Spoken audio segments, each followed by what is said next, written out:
Welcome to the channel. Today's story is full of surprises and real drama. Subscribe and like to stay updated. Let's dive in. How could she betray me like this? How could she hurt our family? That was the first thing on my mind when I woke up the next morning, head pounding from a hangover. My name is Ethan Parker, and up until last night, I believed my wife, Laura Bennett, was my soulmate and a devoted partner. Well, she's devoted all right, just not to me. She confessed she's been seeing someone else for over a year and expects me to accept it. No way, not happening. I fought to rein in my anger and reviewed what she had said last night. She loved him, but she loved me too. She was going to spend more time with him overnight, and I would have no say in it. She said that he's a divorce lawyer, and she was just helping him. She said that he was her divorce lawyer if I wouldn't play ball with her. Oh, I've watched enough courtroom dramas on TV to know that that's a huge conflict of interest, and would get him disbarred. I smiled, then as quickly as the smile had happened, it disappeared. I still didn't know who the guy was, and anything short of torturing Emma wouldn't get the information out of her. I briefly entertained the thought of torturing the cheating 304, but then I thought about my kids again. She's their mother. I can't do that to her. I reviewed everything I knew about the situation again. Yeah, if I didn't play by her rules, I was going to pay so she and her lover boy could live together on my dime. Screw it. I had a friend who had gone through a divorce, and one night at the bar, he had told us how He'd gotten through it. Had taken everything out of his accounts and opened new accounts, leaving his cheating witch with nothing to hire a lawyer. She'd gotten one to take the case pro bono, but that wasn't a good move on her part. She lost big time to my buddy. Sure, she got half since this is a no-fault state, but she didn't get alimony at all. The big difference was that he didn't have kids. I do, which means I would have to pay for child support at the very least. Now, as far as I knew, she wasn't bringing him to the house, which meant she was going to his place. I decided to check something though and called my in-law. "Hi, Jack, what's going on? Did you want to talk to the kids?" my mother-in-law asked. Sweet lady. I wondered if she knew that her daughter was a filthy 304. Probably not. Oh, nothing much. I was wondering about something though. How many days a week do you usually watch the kids? I asked. 3 or 4 times a week, usually from 8 to 5, while Emma volunteers at the homeless shelter and food bank, she replied. Emma was lying to her own parents. Thanks, Alice, I said, just wanted to know so I could surprise her next week. Don't tell her, okay? I said with false cheer. She bought it. Oh, don't worry, hon, Alice is the word, she chuckled. Thanks, Alice, I said, talk to you later. Bye. Have a great day, she said as I ended the call. I went and looked in the mirror. I wasn't going that bald. I still had more hair than John Reynolds. It had started to recede, but it wasn't too bad yet. I shaved, then combed my hair, and sure enough, I did have more than Inspector Davis on SVU. Now, the beer gut would have to go. As much as she said that to hurt me the night before, she was right about that. How could I have let myself go like this? All that overtime, working 60 hours a week to bring home the bacon for my great kids and my 304 wife. The kids I loved. The wife? Not so much anymore. Yeah, I wasn't quite as vulnerable as she would have me believe. First things first. I called and canceled all our joint credit cards and ordered new ones in my name only. Then I called my branch manager and had him take everything from our joint savings and checking and put it into a checking account in my name only. I also canceled automatic bill payments. It's called self-defense, ladies and gentlemen. My wife had such contempt and disrespect for me that she would lie through her teeth about me being defenseless against her divorce argument. She had declared war. Her mistake. But then, her holy lawyer buddy had advised her on what to say. Lawyers are like cops. They will try strong-arm and scare tactics to keep average people from fighting back. The cops do it when they know you would have a valid complaint against them. The lawyers did it so they could get an out-of-court settlement. Yeah, they both underestimated me. I might be just a diesel mechanic, but that doesn't mean I'm stupid. With 4 years in Naval Investigation Unit, I could have been a cop or a private eye. But I really loved working on engines, and diesel engines were my specialty. Even as a shade tree mechanic, now that I was a certified diesel mechanic, I was making decent money and a ton of overtime at time and a half. I dressed in sweats and went for a jog in order to think. Okay, I also did it in order to actually get some exercise and try to get rid of this beer gut. After my jog, I decided to call my boss and let him know that I was going to have to take a couple weeks of vacation time to work through a family crisis. He gave his okay on that, and then it was time to fine-tune my plan of action. It was going to be violent, and there would be a lot of blood, that much I knew right away. Hell, there was a good chance I could end up in jail after all the dust had settled. I wanted to avoid that, of course. Having worked CID, there were ways I knew to pull it off, but it would still be tricky. It was time to go shopping. I showered, changed into clean duds, and hit the town. Winter was coming, so I grabbed some soft, supple gloves, a black turtleneck, and a ski mask with no mouth hole. I also grabbed some Oakley shades with the matte gray finish on the front and matte black frames. Gotta love Walmart. Yes, I was going to have a lot of fun once I knew who Aholy really was. Then I hit our local spy shop and grabbed some voice-activated recorders and a GPS system with extended life batteries. I debated on cameras, but those wouldn't be needed yet. I also bought a gym bag for my new clothes and a pair of matte black steel-toed work boots. That wasn't such a stretch since my old work boots were pretty worn out. That's fine though. The new boots would be replacements for the old boots. I found a sporting goods store and bought an aluminum baseball bat and a large gym bag. I decided to also buy a sport girdle for my gut, just in case. I didn't want the guy to be able to ID me because of my gut, that was for sure. I made sure I paid cash for everything. I did not want to leave a paper trail from a credit card that could be traced back to me. Then the hard part, playing the whipped hubby when my cheating witch of a wife got home, whenever she decided to get home, that is. I wouldn't capitulate right away, of course. Emma knows me, and she knows how bullheaded I am. I stayed out all day until what would have been quitting time. I didn't want the witch to think anything was up yet. I went into the house, and she wasn't even home yet.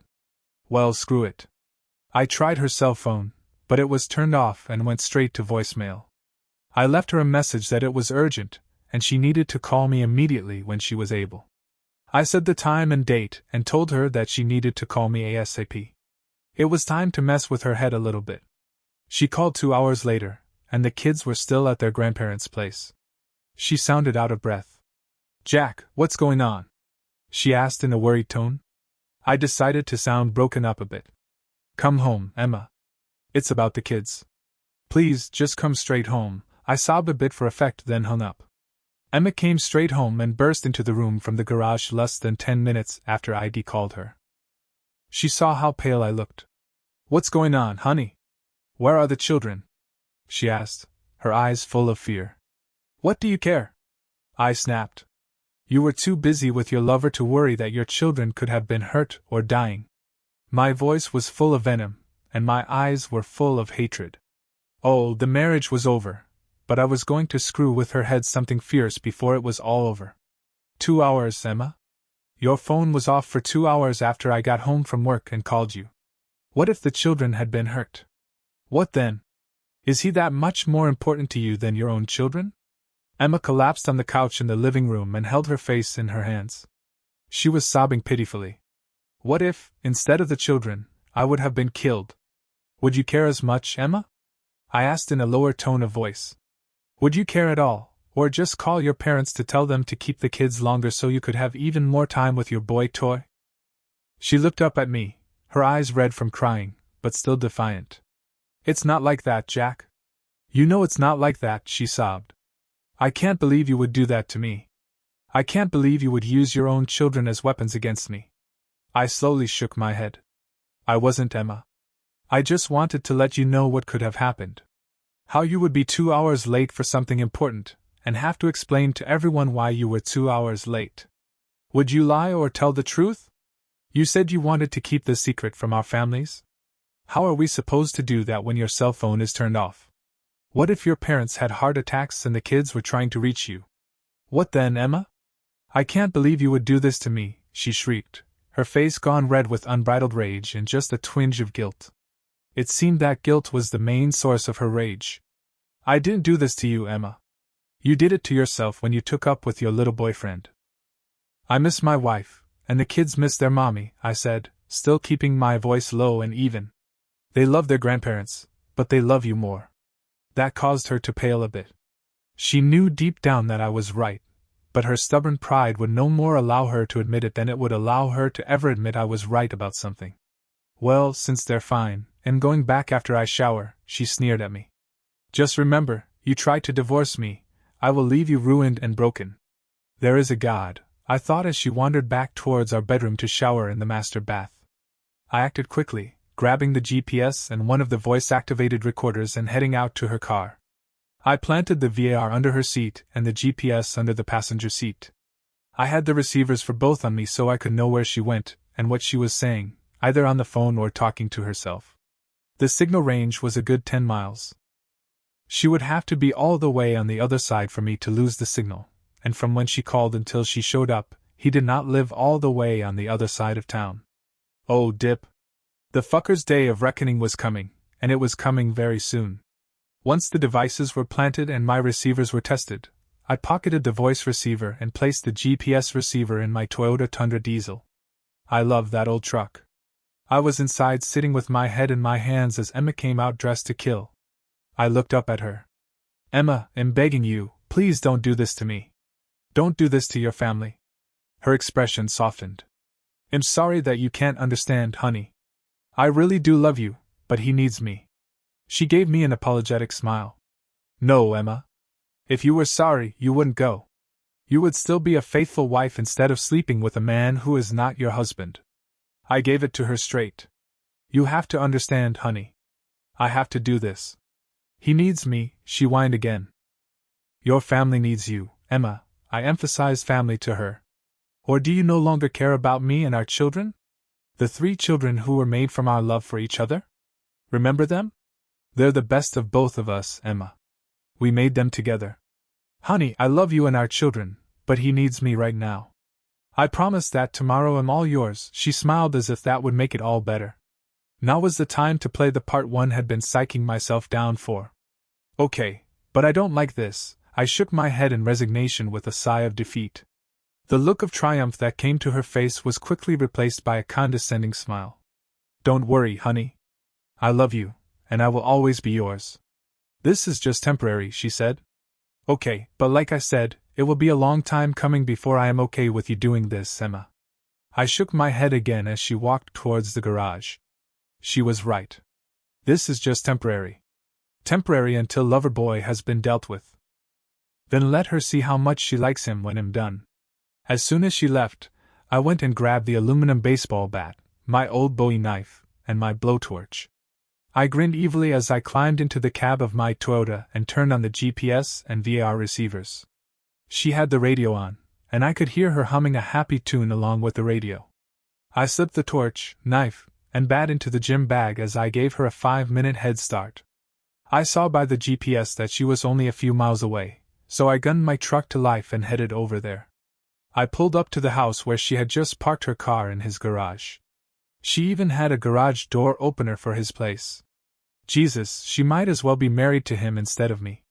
I felt my rage rising again, but took some deep breaths to keep it in check. I wanted to do nothing more than to bust in there and beat the crap out of him, and her too if she got in the way. At least I got his license plate number, and jotted it down quickly.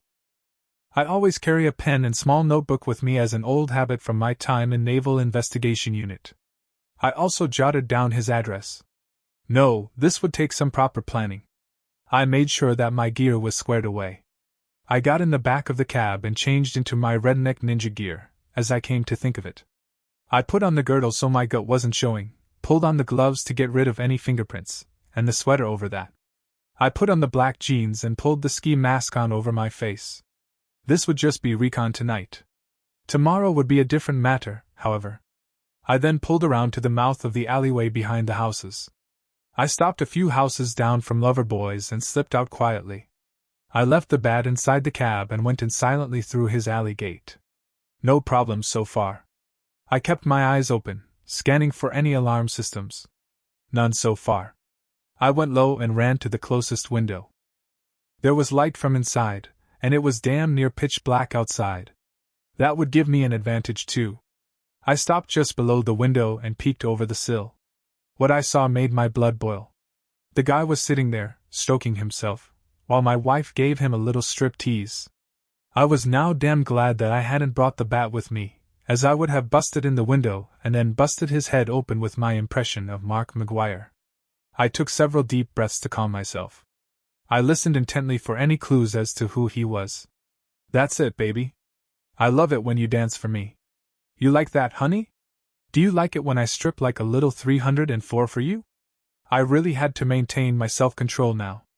I was tempted to go back to my truck and get my bat anyway. I love it. You are so hot, Emma, he exclaimed in a tone of voice that said he was having no guilt or hard times to get through. I knew she was lying through her teeth.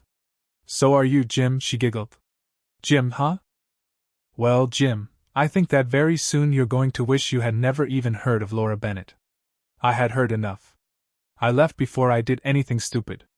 I didn't want Emma there when I finally had it out with the Holy. I wouldn't physically harm her, but her boy toy, on the other hand, was fair game. So he had set out to seduce my wife, knowing she was married. He had willfully and knowingly cucked me. He had somehow subverted Emma's iron will. He was dangerous, and I was going to make damn sure he never did it to anyone else's wife. Once I was back in the cab, I got out of the sweater, black jeans, and ski mask with Oakley and the surprisingly comfortable sports girdle. It made my beer gut disappear when I put on my normal blue jeans, t-shirt, and boots. I started my truck and hauled out of there. Jim. Okay, now I had a first name, and I could look up his last name in the morning. I walked into my house and decided to get my lockpicks from my nightstand. I had kept them since my time in CID, and somehow I knew they would come in handy someday. I called my mom and asked if she would like for the kids to stay overnight, and she said sure. She missed her grandkids, so I promised to bring them by in the morning for her to watch. I then called Emma's folks to let them know that I would pick up the kids later in the morning, and while they loved their grandchildren, they were relieved that I would be picking them up and taking them to my mom's place. I packed a suitcase with some of my clothes and boxers and shoved it in my closet. It was getting close to the endgame now. She was going to realize just how much she had lost within the next 4 days. I got to bed early and awoke early the next morning. After another morning jog and an actually healthy breakfast today, I got on my old laptop and looked up Jim's address and license plate number. Mr. Michael Carter was his name. He was indeed a divorce attorney, and he also really had lost his wife in an accident several years back. So they weren't lying about that. He had, however, used it to seduce my wife. The scumbag was using his personal tragedy to steal another man's wife, my wife. Typical Aholi. The news of his loss actually made me feel even better for what I had planned for his wholeness. He was going to know true pain, not the pain of loss that he had suffered before, but the pain that comes with the consequences of stealing another man's wife. I went to work as usual, still on my sabbatical, and parked in the parking lot. I then jogged to the bank and picked up my new ATM card and credit cards. Once those were in hand, I pulled $550 out of the ATM and rented a car from the Hertz rental place down the street from the bank.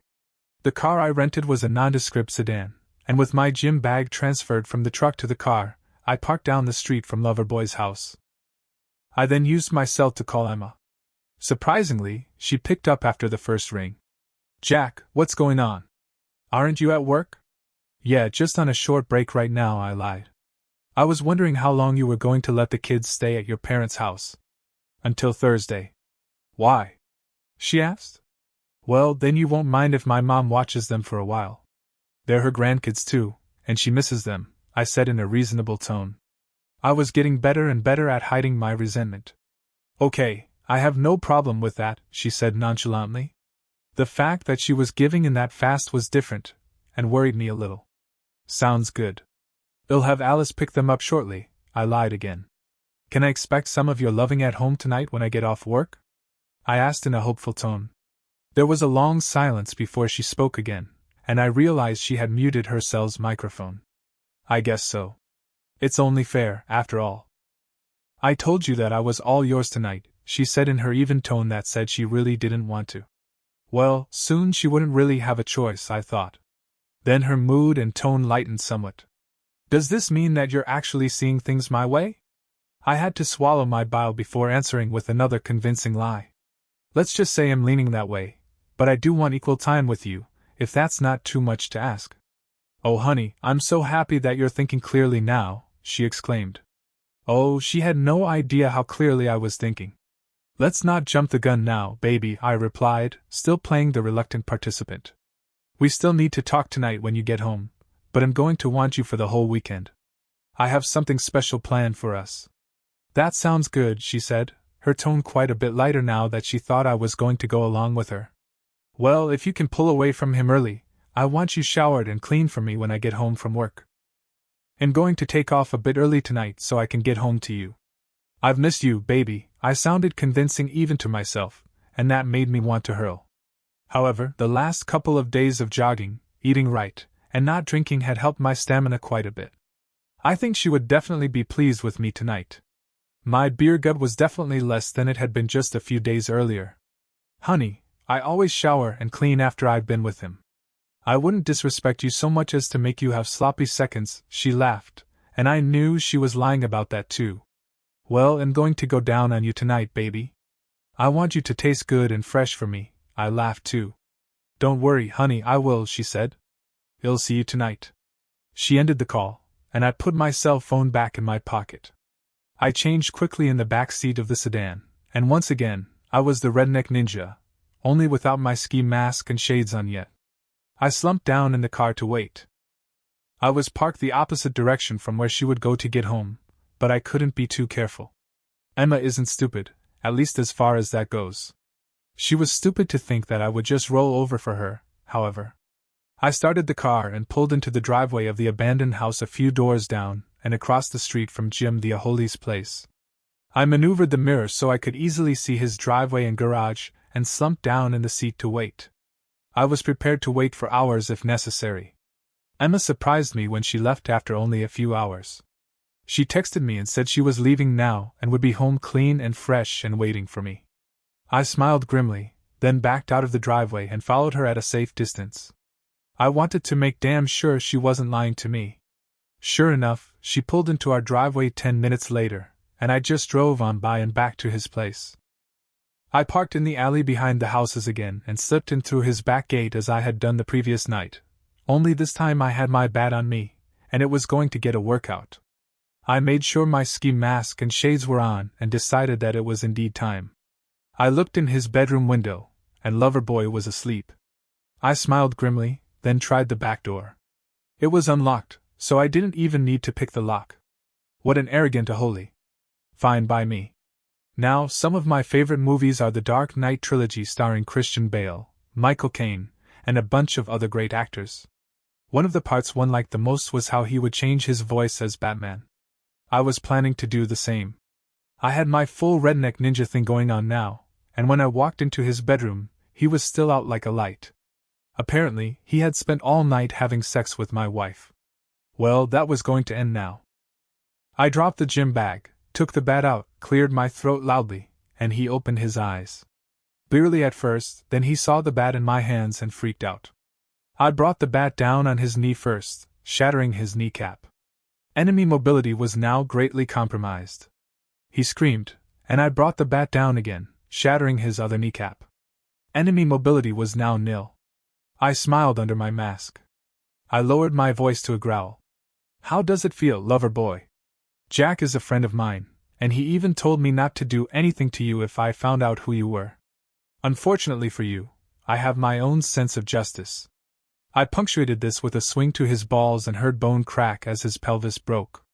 Please don't kill me, he screamed through the pain. I'll do anything you want. I have money. I can pay you, he cried, tears of pain. I don't want your money, I growled back. I want you to never so much as think about Laura Bennett again. If you do, I will return, and you will not be so lucky next time. This time was just a warning. If you report this to the police and Jack gets in trouble, I will return, and I will kill you. You've already ruined his marriage. I punctuated that with another swift swing to his balls. From what I'd seen the night before, he wasn't even as well hung as I was. He was in shape, toughest shape I would be in soon, but by then, he wouldn't be able to compete. I then swung the bat once more, breaking his left arm just below the shoulder. I found his cell phone and bashed it with the bat, then bashed both of his landline telephones. I did not want him to call Emma or anyone else for that matter. I walked out back and slipped out the gate and into the sedan. I changed again, then drove to a Quickie Mart across town where I dumped the bat. I put gas in the gas tank and in the trunk of the sedan, then drove out of town a ways and torched the rest of the gym bag. Once that was done, I wiped my fingerprints from the torch and threw it on the fire. It was a shame to burn those Oakley shades since they were pretty expensive, but that was okay. They were well worth the money I spent. Then I went to a divorce attorney of my own and had her draw papers against Emma. I was suing for full custody of the kids and 75 of everything. I would pay her no alimony nor would I ask her for child support as long as she played ball. I would not tell her folks the real reason we were getting a divorce. I told my attorney that I would have an admission of her affair recorded very soon. Then I drove back to the rental place and turned in the car. I thanked them, then jogged back to the diesel shop and went inside. I told my boss that I could work the rest of the shift, but needed to leave early to meet Emma. I would still need a few days off coming up, and he was okay with that. Once I was done with the work in the shop, I decided to buy a prepaid cell phone on the way home. I activated it, called 911, and in my growling voice told them what had happened to Mr. Michael Carter and gave them his address. I then tossed the phone out the window and into the canal that ran alongside the road. No, I didn't want him to die. I just wanted him to feel the pain I had felt but for the rest of his days. He had sex with my wife, so I had messed his life. It was a fair trade, I thought. I pulled the voice recorder out of my pocket and turned it on. The following conversation with my wife is not to be taken at face value on my part. I do not approve of her affair now or ever, I said, then switched it off and replaced it in my pocket. I pulled into the garage and before going inside, I removed the GPS and voice-activated recorders from Emma's car. I threw them in my truck and that was that. I went inside and reactivated my pocket recorder before coming up behind Emma and putting my arms around her waist. "That smells good, baby," I said, kissing the side of her neck. She was cooking some steaks on the stove and already had mashed potatoes and green beans made. "Thanks, honey. I am so glad that you're more accepting of the situation now," she said, then turned her face up to kiss my lips. "About that, baby," I said, "would you really have divorced me if I didn't go along with it?" I kept the tone light as if I was over her threats. "I wouldn't want to, but I would have in a heartbeat if you tried to deny me my lover. I'm sorry, honey. I wish it could have been different. I didn't want to threaten you, please believe that. I do love you, you know. Would you really have taken my kids and not let me see them, though? That would be kind of cruel, wouldn't it?" I once again kept my tone light as if I was accepting her demands now. She sighed. "Yes, I would have. It was at his urging that I make it as painful for you as possible if you wanted a divorce. I'm so sorry, honey. I never meant it to sound like that. Well, at least I have you for the weekend, and Alice has the kids until Thursday. I'm taking Thursday off if you can find it in your heart to be with me that day too. Okay, but Friday night I have to meet him again, and I will be with him until Saturday morning. Then I will be home to take care of our children." "Wow, what a great mother," I thought sarcastically. "Babe, I have to ask one more time, is there nothing I can do to get you to stop seeing him?" I asked in a defeated tone. She sighed again and kept her voice soft and condescending. "I'm sorry, honey. I have to see this through. Don't worry, though. I will still make time for you and the kids whenever possible." Oh, hell. This was pure gold for getting her declared as an unfit mother. But tonight she was mine. My lawyer had said that she would have the papers ready by Thursday, and I was going to have her served either here or at the hospital if she found out about Loverboy before then. All I had to do was make the call on Thursday morning. Dinner was fantastic. I would miss her cooking. After dinner, I showered and took her in my arms. I made love to her that night.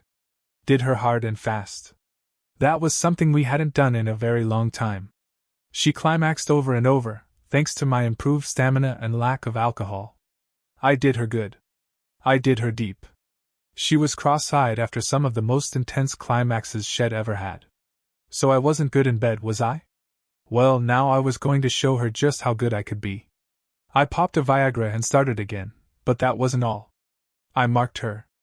I gave her several hickeys on her breasts and neck and down on her stomach and inner thighs too. I was reclaiming her, and she was loving every second of it.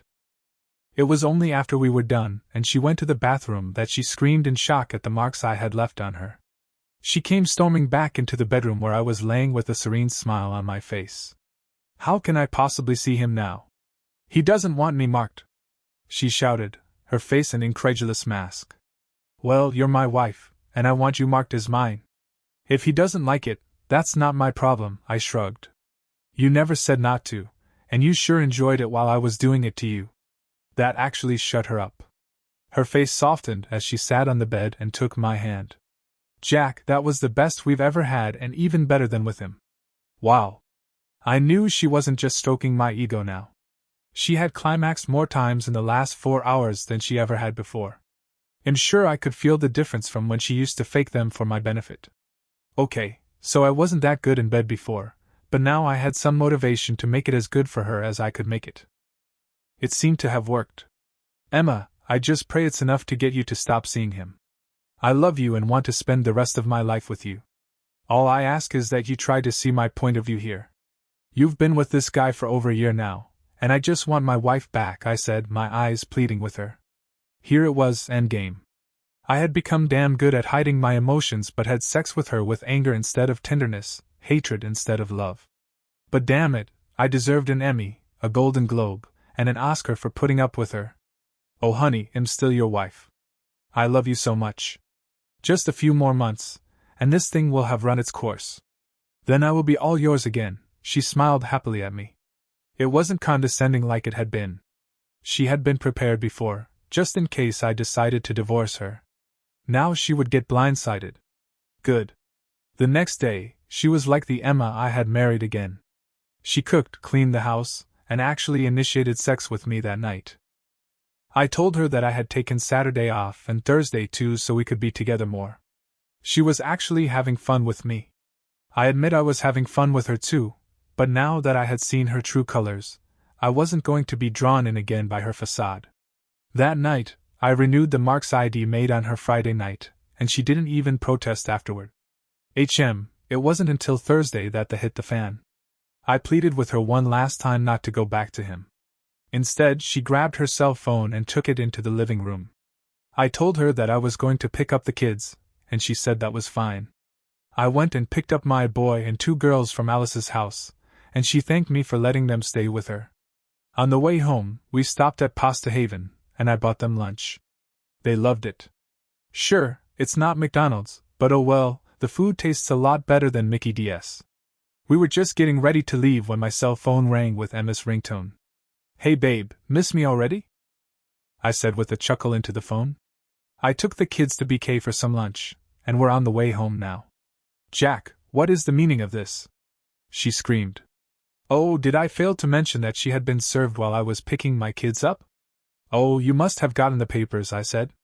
Sorry, baby, we can talk about it when we get home, okay? We have something to talk about. I ended the call before she could retort, and turned my phone off. I pulled into the garage and took the kids inside.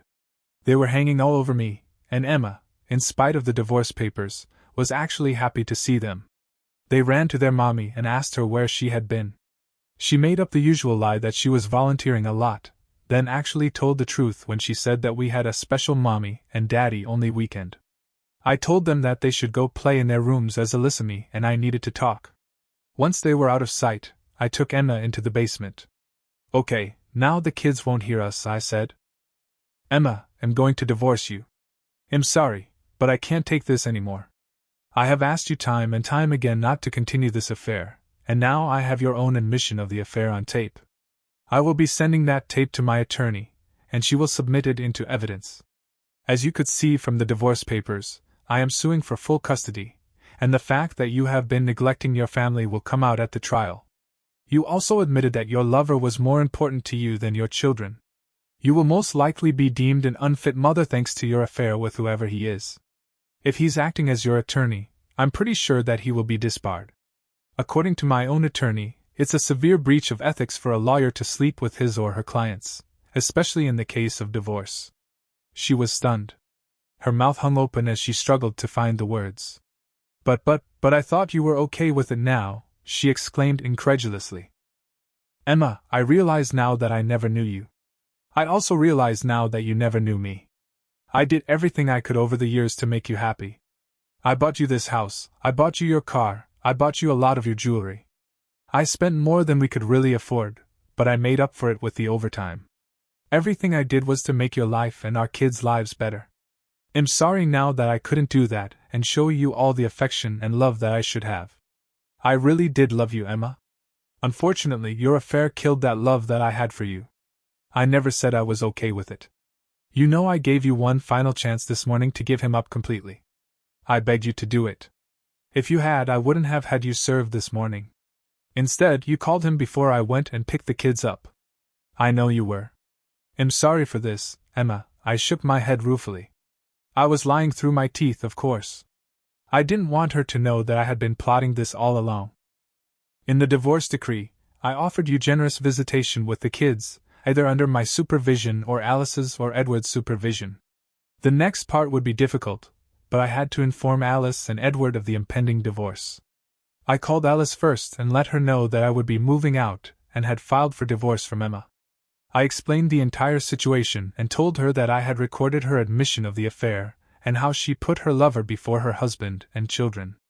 Alice agreed to be my babysitter while I was at work each day. I gathered the children together with Emma and explained to them that Alyssamy and I wouldn't be living together anymore but would always be there for them. I told them that we would be moving in with Grandma, and they were happy about that. Alice had a few rooms at her house since Dad died, and we would be staying there with her. We got packed up fairly quickly, and I told Emma that she would always be welcome at Alice's house with us as long as she didn't bring her boyfriend with her. She looked utterly defeated. It was 2 days later that she discovered that old Jimmy boy was in the hospital. I was back at work when she called. "Hey Emma, what's up?" I asked. "You son of a bitch!" she screamed into my ear. "You nearly killed him." "Whoa there, what are you talking about?" I snapped back. Yeah, my performance was worth multiple awards. I had confusion down pat. "You know who?" she screamed. "You nearly killed Jim. He's never going to be the same again," she was crying now. Whoa. "Who's Jim?" I asked. "Emma, you aren't making any sense. You didn't try to kill him?" she asked incredulously. "Kill who?" I asked in an exasperated tone. "I don't know any Jim except for Andrew Black, and he's standing right next to me right now. Andrew Black is one of my work and drinking buddies." I had filled him in on what was going on, and he had just grinned evilly when I told him about the lawyer lover boy and what I'd done to him. Jim was now trying mightily not to laugh as he overheard my side of the conversation. Jim was the guy I told you about before whose wife cheated on him, and their divorce had been ugly.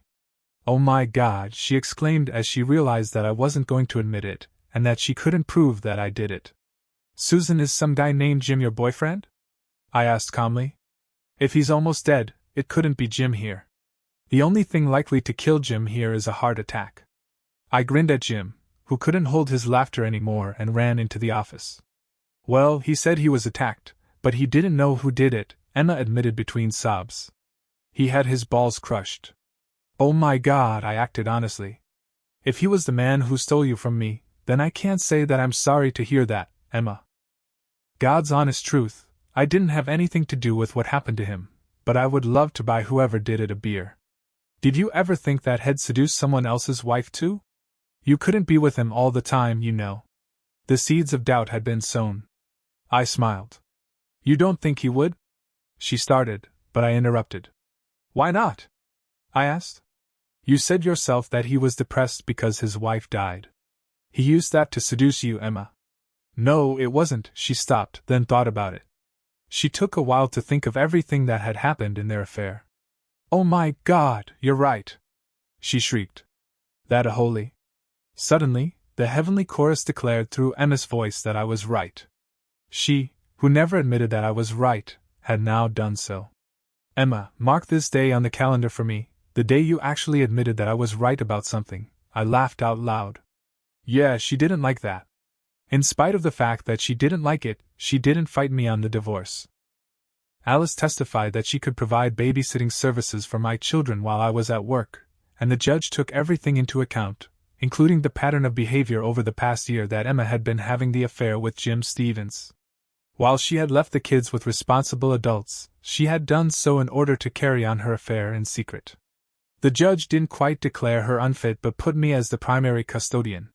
He declared Emma as secondary, but only on the stipulation that she not bring her lovers around the children. I wasn't thrilled with that, but I was satisfied. Hell, before she took up with Jim the Aholy, Emma was a great mother. Now she would have a chance to be a great mother again. Then the judge told me that I would only have to pay child support, and only for the time they spent with Emma. Emma was ordered to get a job. In college, she had majored in accounting, so she could get a job easily. The house was sold, and we split it 50-50. Our joint accounts, which I had absconded with at the beginning, however, were split 75-25 in my favor. Yes, when Emma tried to complain, the judge looked at her and said, "Mrs. Miller, do I need to remind you that you very nearly lost all custody of your children due to your own selfishness? Now get a job." The same judge handled my alienation of affection lawsuit against Michael Carter. He actually took it seriously, and based on Emma's confession and testimony, surprisingly on my behalf, I was awarded $600,000 in the settlement. Yeah, I like that judge. When the final gavel clacked and we were officially divorced, and I was $600,000 richer thanks to her efforts, I took Grace, my attorney, out for drinks at the Bronze Mustang. I had continued to exercise and eat right and had cut out almost all alcohol, but on this night, I wanted to at least have a beer or two. My pony keg beer gut was back down to six-pack abs. Yeah, I had gotten back in shape during the whole mess. I knew I would have to be there for my kids, and I would be back on the market. I just hoped and prayed that I could find someone who wasn't as shallow and selfish as Emma. Grace Williams is a gorgeous woman. Her dark chocolate skin looked delicious. It had been almost 9 months since I had last had sex with Emma, just before blindsiding her with the divorce papers. During that time, Grace and I had grown pretty close. We were more than just attorney and client, we had become friends. So as friends, we went to the bar for a couple of beers. "So, what are your plans now, Jack?" Grace asked while we were swigging our beers. "Get back to work and raise my kids as well as possible. I found a smaller house with only 1 story and 4 bedrooms. It's a lot cheaper than that monster Emma made me buy about 3 years ago," I shrugged. "Are you all moved in yet?" she asked. "Yeah, moved in a couple of weeks ago and closed on the house. It's closer to work, and the kids love it," I smiled. "What about you? You took on my case knowing I might lose a lot, but you took it anyway." "Thanks for that," I clinked bottles with her. "Well, I've been divorced for about 4 years now, since my ex got caught cheating on me." She must have seen the look of surprise on my face. "Han, why do you think I took your case with such a hefty discount?" "I don't like cheaters." I chuckled. "Good, because neither do I." I gave her my best smile. "Since we're paid up, do you mind if I fire you as a client?" she asked with a smile. Her question took me aback. "Why?" I asked. "Because I don't date clients," she shrugged, with her smile growing. I smiled back. "Well, then consider me fired. Would you like to go to dinner?" "No, I want you to come to my place so I can cook you something," she said. "We've been dating now for 6 months, and I've never been happier." For a high-powered divorce attorney, Grace is not high maintenance, especially compared to Emma. She loves me, loves my kids, and loves me. She dotes on the children, and even though Emma is still their mom, they call Grace Alyssa me too, which we find adorable. Grace has moved in with us, and Emma joins us for dinner some nights when she takes the kids for the weekend. Grace and I fall into bed together, and have sex with each other silly. It's a great life so far. As far as the Aholy goes, he never recovered from what I did to him. He was left penniless and alone after all of his wife's insurance money went to paying his medical bills, court fees, and my alienation of affection lawsuit. Good. To hell with him. Emma seems to be doing much better now since her hormones were really out of whack, at least according to her doctor. She's been taking supplements, and seems to be on much more of an even keel now. She has a steady job at an accounting firm in our town, and is making some decent money. I've been promoted to supervisor of the diesel shop and make as much now for 40 hours as I used to for 60. I now have plenty of time to spend with my kids and with the new woman in my life. Emma will have to live with what she's done, and that's good enough for me. She blames herself for everything now, and I'm not even going to try to console her. She doesn't even date since she says she's still in love with me, but whatever. She'll have those regrets for the rest of her life, and part of me hopes she chokes on them. Am I still a little bitter? Yeah, I have to admit that I am. Luckily, Grace is here to help take my mind off the crap my ex put me through. Yeah, life is pretty damn good now. What would you do if you were in Ethan's shoes? Share your thoughts, and don't forget to like, comment, and subscribe.